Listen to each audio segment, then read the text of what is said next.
Saya kali ini akan mengajak Ustadz dan juga pemirsa untuk jalan-jalan ke kota Tétouan yang merupakan kota indah yang berada di ujung utara Maroko. Kota yang dijuluki The White Dove City ini berbatasan langsung dengan Spanyol. Hingga saat ini bahasa Spanyol menjadi bahasa penting bagi penduduk kotanya. Dan bangunan bergaya Spanyol adalah simbol bahwa kota Tétouan erat dengan peninggalan Spanyol.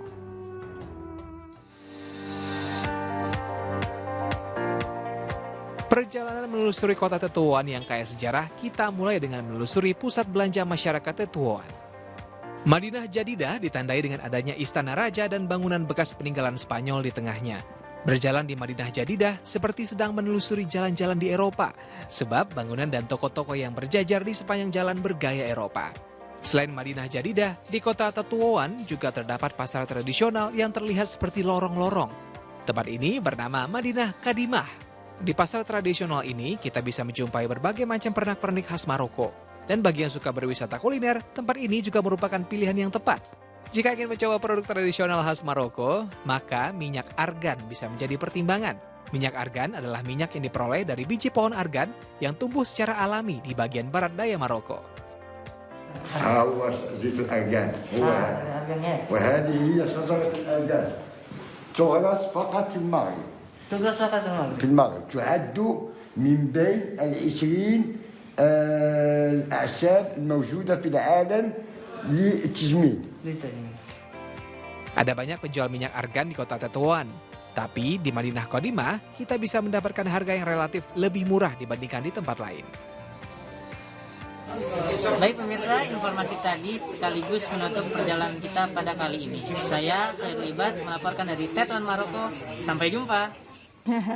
Itu tadi kiriman dari citizen jurnalis Ajwa di Maroko. Unik ya kotanya Ustadz, banyak bangunan yang bernuansa Eropa.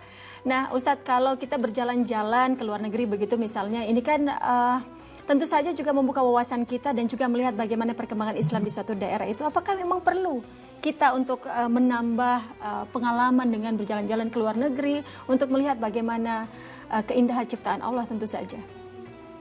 Ya, kalau di Bandung ada istilahnya kan, kalau stres itu karena kurang piknik katanya, jadi harus jalan-jalan. Nah, kalau kita lihat memang ada satu mafuzat yang menyebutkan bahwa sebetulnya jika air itu tergenang, ya, dia akan kotor dan berlumpur. Tapi kalau air itu mengalir, dia itu akan jernih gitu ya. Begitu pula manusia dengan pengembaraannya. Nah, jadi manusia itu kalau misalnya melakukan perjalanan sebagaimana bangsa Quraisy itu kan pedagang yang melakukan perjalanan yang panjang, yang jauh ya dari Makkah ke Syam dan lain-lain.